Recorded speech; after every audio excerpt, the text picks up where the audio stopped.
আসসালামু আলাইকুম এভরিওয়ান। আজকে সুপার ক্লে দিয়ে আমরা একটা ফান ক্রাফট করব। সেটা হচ্ছে এরকম দেখতে একটা কিউট পন্ড বানাবো। আসলে কিছুদিন ধরেই আমি প্রিন্টারেস্টে এরকম পন্ডের ভিডিওগুলো দেখছিলাম, যেগুলো কিনা সুপার ক্লে ইউজ করে বানানো হয়েছে।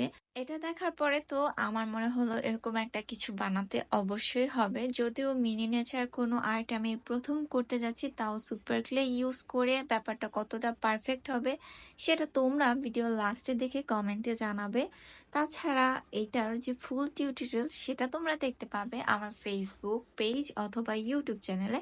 কারণ 1 মিনিটে এটা সম্পূর্ণ ডিটেলস তো আর তোমাদের এখানে বলা সম্ভব না। তো পুকুরটার মধ্যে আমি আমার পছন্দ মতো পাতা, ফুল এবং সব শেষে ছোট্ট কিউট দেখতে 2টা হাঁস দিয়ে কমপ্লিট করে ফেলেছি। তো এইটা দেখতে একদম অ্যামেজিং হয়েছিল। বাট তোমাদের কেমন লেগেছে সেটা আমাকে জানাবে। আর সবাই ভালো থাকবে, দেখা হবে নতুন ভিডিওতে।